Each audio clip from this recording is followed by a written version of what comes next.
कर्ण को ही सबसे बड़ा दानी क्यों कहते हैं? एक बार की बात है कि श्री कृष्ण और अर्जुन कहीं जा रहे थे। रास्ते में अर्जुन ने श्री कृष्ण से पूछा कि प्रभु, एक जिज्ञासा है मेरे मन में, अगर आज्ञा हो तो पूछूं? श्री कृष्ण ने कहा, अर्जुन, तुम मुझसे बिना किसी हिचक कुछ भी पूछ सकते हो। तब अर्जुन ने कहा कि मुझे आज तक यह बात समझ नहीं आई है कि दान तो मैं भी बहुत करता हूँ, परंतु सभी लोग कर्ण को ही सबसे बड़ा दानी क्यों कहते हैं। यह प्रश्न सुन श्री कृष्ण मुस्कुराए और बोले कि आज मैं तुम्हारी यह जिज्ञासा अवश्य शांत करूंगा। श्री कृष्ण ने पास में ही स्थित 2 पहाड़ियों को सोने का बना दिया।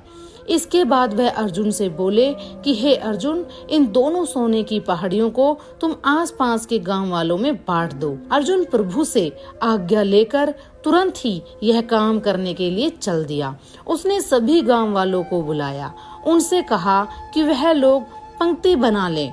अब मैं आपको सोना बांटूंगा, और सोना बांटना शुरू कर दिया। गांव वालों ने अर्जुन की खूब जय जयकार करनी शुरू कर दी। अर्जुन सोना पहाड़ी में से तो तोड़ते गए और गांव वालों को देते गए। लगातार 2 दिन और 2 रात तक अर्जुन सोना बांटते रहे।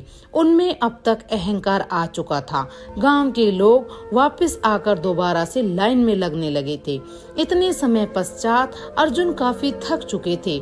जिन सोने की पहाड़ियों से अर्जुन सोना तोड़ रहे थे, उन पहाड़ियों के आकार में जरा भी कमी नहीं आई थी। उन्होंने श्री कृष्ण जी से कहा कि अब मुझसे यह काम और न हो सकेगा, मुझे थोड़ा विश्राम चाहिए। प्रभु ने कहा कि ठीक है, तुम अब विश्राम करो, और उन्होंने कर्ण बुला लिया। उन्होंने कर्ण से कहा कि इन दोनों पहाड़ियों का सोना इन गांव वालों में बांट दो। कर्ण तुरंत सोना बांटने चल दिए। उन्होंने गांव वालों को बुलाया और उनसे कहा, यह सोना आप लोगों का है, जिसको जितना चाहिए वह यहाँ से ले जाएं। ऐसा कहकर कर्ण वहाँ से चले गए। यह देखकर अर्जुन ने कहा कि ऐसा करने का विचार मेरे मन में क्यों नहीं आया। श्री कृष्ण ने अर्जुन को शिक्षाप्रद भाव से कहा। इस पर श्री कृष्ण ने जवाब दिया कि तुम्हें सोने से मोह हो गया था। तुम खुद यह निर्णय नहीं कर रहे थे कि किस गांव वाले को कितनी जरूरत है, उतना ही सोना तुम पहाड़ी में से खोदकर उन्हें दे रहे थे। तुम में दाता होने का भाव आ गया था। दूसरी तरफ कर्ण ने ऐसा नहीं किया। वह सारा सोना गांव वालों को देकर वहां से चले गए। वह नहीं चाहते थे कि उनके सामने कोई उनकी जय जयकार करे या प्रशंसा करे। उनके पीठ पीछे भी लोग क्या कहते हैं, उससे उनको कोई फर्क नहीं पड़ता। यह उस आदमी की निशानी है जिसे आत्मज्ञान हासिल हो चुका है। इस तरह श्री कृष्ण ने खूबसूरत तरीके से अर्जुन के प्रश्न का उत्तर दिया। अर्जुन को भी अब अपने प्रश्न का उत्तर मिल चुका था।